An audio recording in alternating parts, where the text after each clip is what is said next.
Hey guys, it's Julien, and today I'm going to be walking you through my new remix of Second Phase and Joey Beltram's Mentasm. It's a classic rave track, and I've made a 2020 techno remix of it. It just dropped on Dark Tech channel and Finger86. Link is in the description to check it out if you haven't already.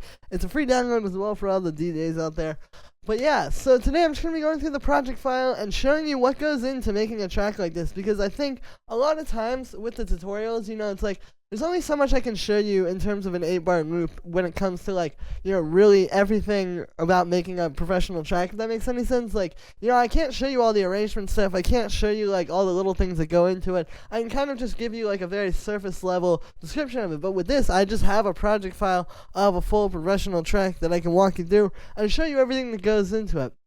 So yeah, as always, make sure to like this video, as well as subscribe, and let's dive in. So, the first thing that we've got going on here is the kick and bass group up here.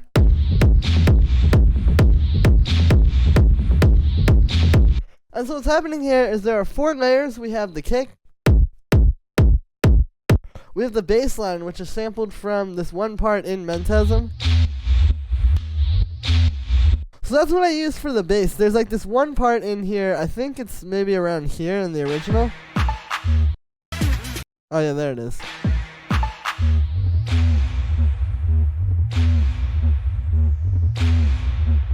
It was this crazy filtering stuff. I read an article where the guys who made this track were talking about it, and they said that was basically just taking that main synth riff from the track and filtering it way down with this super resonant, nice analog filter. So I took that and made the bass line out of it. So the idea here is this is meant to be like a rumble bass.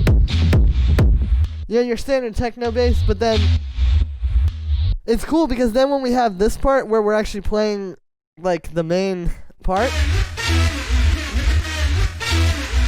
the bass line and the main synth line up. So kind of an interesting way of doing it. It's not just making your standard rumble where you use just the kick and then do some delay, but it's kind of taking audio and working with it in a different way. And you can see also I have this JJP bass on there. That's just this really nice plugin for making things really fat in the low end. I've got a compressor side chaining it to the kick, EQ, utility converting it to mono. You always want your low end to be in mono, so I wanted to make sure. And then I have a low pass filter, which I guess low passes it in the intro, because there is still some high frequencies in this. But then in the intro, we get just the bass. Okay, then we have this loop here,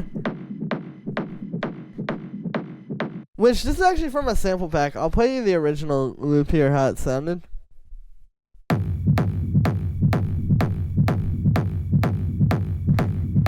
So yeah, and then all I did is you can see I drum bussed it. I've got this high pass automating on as well at some points. Let me see. Yeah, so you can see that just comes on a few different places. We've got EQ3 so that I'm getting just the mids and highs from this. And then I have these 2 EQ8s. So the idea behind these is a few things. For one, with this first one you can see it's cutting at 100 hertz, which usually 100 hertz is the range where this kick should be punching through. And so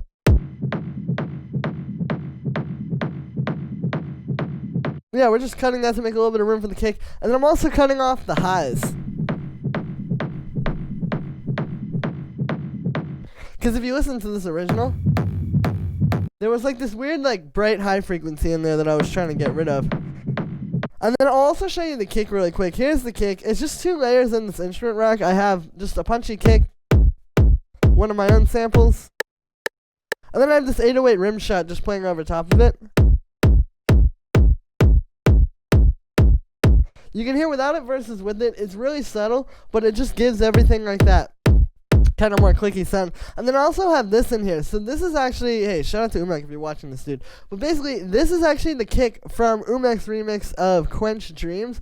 And what I did is I'm using it as what I refer to as a reference kick. So, a lot of times people will use a reference track. I use reference tracks where, you put it at the bottom of your project file or wherever, and then you go back and forth and see, if your hi-hats are as hard or if your kick is as hard, all that kind of stuff. That's the idea behind this. I just sampled one of these kicks into here. And then I just found one of my own kicks that was as hard and kind of hit in a similar way, because I really liked this kick, but I didn't want to just, I didn't want to just steal it. But yeah, so definitely recommend that reference kick sort of idea there. Like, I recommend trying that with your own kicks, because you'll find a lot of things that you wouldn't be able to find on your own if you weren't using the reference kick. And yeah, and then the last layer inside of the low end group here are these bass percussions. So you can hear those are giving us that. So what these are, they're these 4 little sounds here.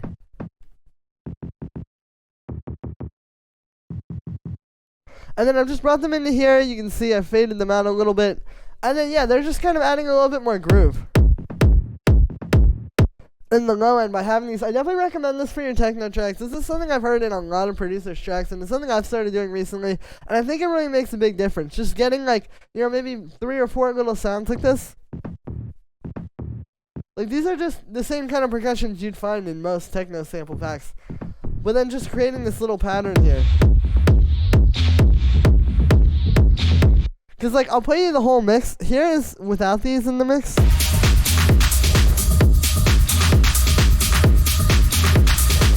And then with them. So you can hear, you know, it does add a lot, even if it's subtle. And then I just have those being low pass here, just because there was a bit of high end in them. So just cutting that out, and then high passing them a little so it's not taking out that super low end. And then on the group of all that stuff, I just have pretty simple setup here. You can see just a bit of saturation, gluing it all together. We have a high pass filter here, which automates up at a few different points. You can see, like,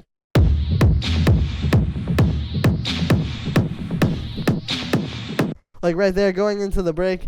And then I have this EQ here, which I guess I didn't do anything with. I just kind of dropped it on. And yeah, and then after that we have these snares and claps down here.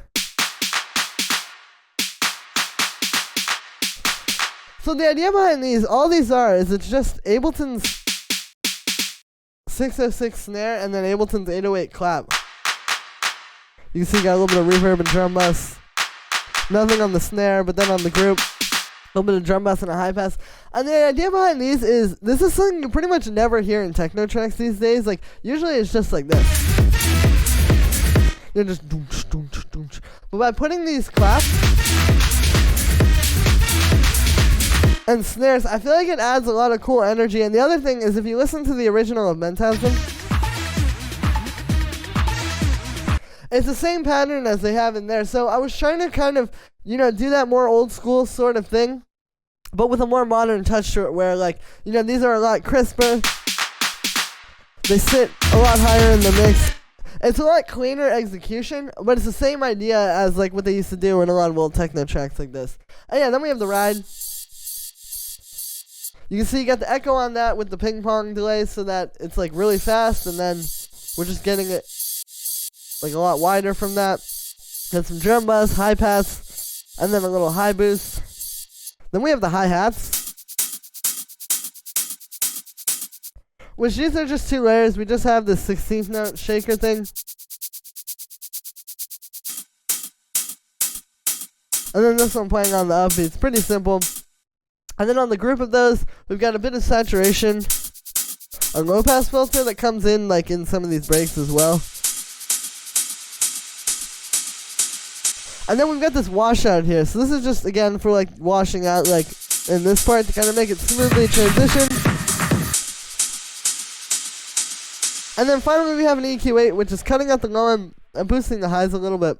And yeah, that is it for the hi-hats.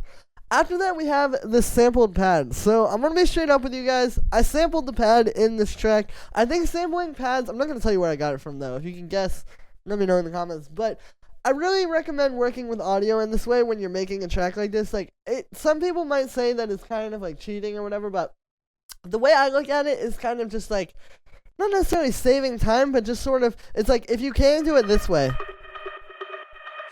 and get this really cool pad with a lot of texture and a lot of movement and all that kind of stuff, it's like, why not do it like this? And then you can see, you know, we pitch it, we do stuff to it so that it's not just the same as it was in the original track, but it's like kind of the same idea as using a sample pack loop. But the thing here is, like, if I just made it, like, I don't think I could really get this sound if I just made a pad with a synth. And to be honest with you, this track that I sampled this from, I'm pretty sure they sampled this as well. Like, I think it's a few elements kind of layered together that are sampled from other tracks to get the same effect. So it's like, a lot of people do this, but again, it's like, I could sit there and spend a bunch of time with a synth and try to get it to move like this, but it just never quite lines up to when you just sample something and you get like this nice cool pad here. So I went ahead and did that. You can see we've got an auto pan on there, side chaining it, or making it sound like it's being side chained. Got a high pass filter, got a low pass which automates at some different times. You can see like in the intro, for example.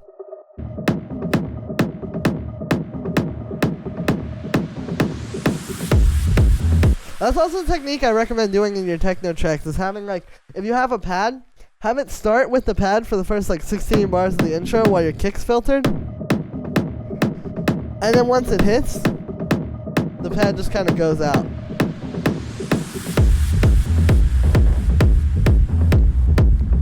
I think that's a really cool arrangement trick.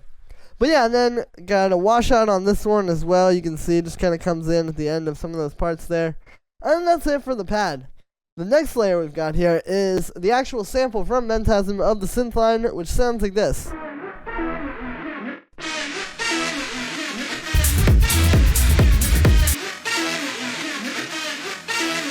So yeah, the way I did this is it's just sampled from the original, obviously.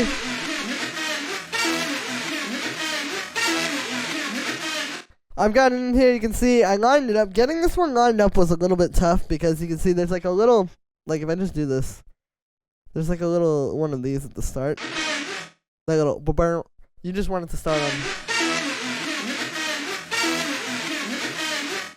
But yeah, and then what I've done here is I've just done a bunch of stuff to make it bigger and fatter and more modern sounding, because when you're dealing with like an older synth like this, like, I'll show you what I'm talking about if I just drag this onto its own track really quick. See how it's like, you know, it just doesn't really have that like fullness to it and that fatness to it that you need in a modern track. So the idea here is still keeping this sound alive and keeping it pretty much the same sound. I didn't want it to be different. I didn't want to warp it too much, but I just want to do these things to it again to beef it up, make it a bit more modern and clean sounding. So first thing here is the echo. You can see we just got this set like this on this really fast time, and then I've got it on the ping pong setting. This is a great way to add stereo width to your sound without going like full on Haas effect, because if I use the Haas effect on this, I don't think it would work so well like in a club where everything needs to be mono. But with this, when it gets converted to mono on club speakers, it's still, you're just going to get both ears down the center and it's going to be a little bit more straightforward. So yeah, I've just got that. Then we have this chorus turned off. You can see I usually leave a lot of stuff like turned off in here, like even if it's not stuff that I'll always end up using. If I have an idea, I like to at least keep it for later. Like, you know, that chorus, for example, was like the first way I thought to make it wider. So even though the chorus didn't work out, I'm still going to save the chorus there. And, you know, in case later, maybe I want to play with it. But yeah, then we got some drum bus. You know, really great way to fatten your sounds up like this. Here's without it. You know, it just makes it massive. It brings all those little frequencies up and just makes it really hit. Then we have this auto pan. This is just simulating it being sidechained to the kick. You can see it just comes on during the drops here.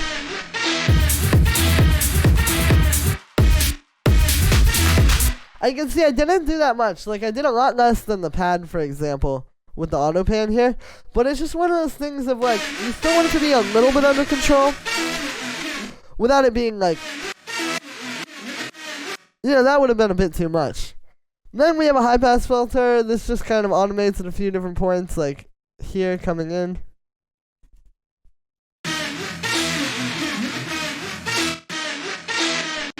And then I also have this filter down here. Because in this break, there's a little bit more room for low end with the sound, but here, you know, you need it to be cut pretty tight to make room for the kick. And then we have an EQ just boosting the highs. Low pass filter, which automates it a few different times. Washout, which is automating in and out. And that's it for the main sound. So like I said, not really that tough. After that, we have this little group, which just has a bunch of sort of like extra sounds to sort of fill in the space.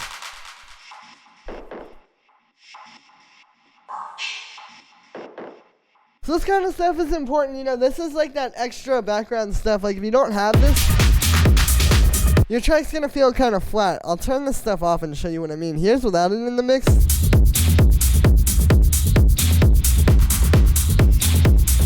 And then with it. So you can hear why this is important. You know, you need stuff like this because otherwise it would just be the kick and hi-hats at a lot of points. And it's like, you want it to still stay interesting throughout the track and have some sort of exciting stuff like this. So first layer is just this little thing that I made using the original Mentasm sample. Just took that. Got some filtering, got an amp, reverb, OTT. Just like a bunch of stuff to make it kind of crunchy. There's also this low pass here, which is coming up. Then we have this little vocal sample.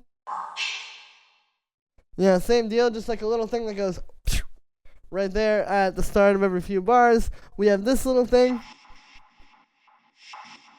which is like this effects loop that I chopped up. You can see, just kind of got it like that. We have this thing, which is like this little sort of deeper techno percussion. You can see got some reverb, drum buzz, high pass on that. And then the last one is just this little clap, which comes in. Just got some echo and reverb and drum bass on that. And then on the group, I'm pretty sure I've got, yeah, okay, so just like a low pass on there because all the processing is really done to each layer independently. But yeah, again, this kind of stuff is important. These are the little details that I don't think that people always realize to add to their tracks, but it's going to add a lot because you're going to have all this cool movement happening in the background and really bringing the track to life. Yeah, and then the last thing down here is pretty much just like all these little effects samples. You can see. Yeah, just got a bunch of them down here, you know, just kind of coming in and out. There's a snare. Got that. Reverse. So yeah, not really too crazy. Like, with this kind of track, you really don't want too many effects. That's the thing, is like, I think a lot of times people think, oh, I need to have a sweep every 8 bars or every 16 bars even, but you really want to let the main elements of the track do the talking with this style of track. It's like, it's not really about just having the effects to carry it along every 15 seconds. It's more about like just kind of having a few really good things and letting those things tell the story rather than adding a bunch of extra layers on top. That being said, you know, you still do need some effects, especially like in the intro here. It kind of brings it to life a bit, and you know, just like, you know, that snare, stuff like that. It's definitely important. But yeah, you just don't want to go too overboard with the effects. And yeah, so that's me for this one, guys. I hope you enjoyed. As always, make sure to like this video as well as subscribe. And let me know what you think of this video in the comments. So yeah, like I said in the beginning, you can check out the remix. Link is right at the top of the description. It's a free download for all the DJs out there. And yeah, thank you very much, everybody, and I will see you tomorrow with another video. On top of this, if you want to support me, all my sample packs are available right at the top of the description. Most of them are just like $5 or $10. It's a great way to support me so I can keep making these videos, keep showing you guys how to make these tracks. And yeah, so that's me for this one, guys. I hope you enjoy, and I'll see you tomorrow with another video.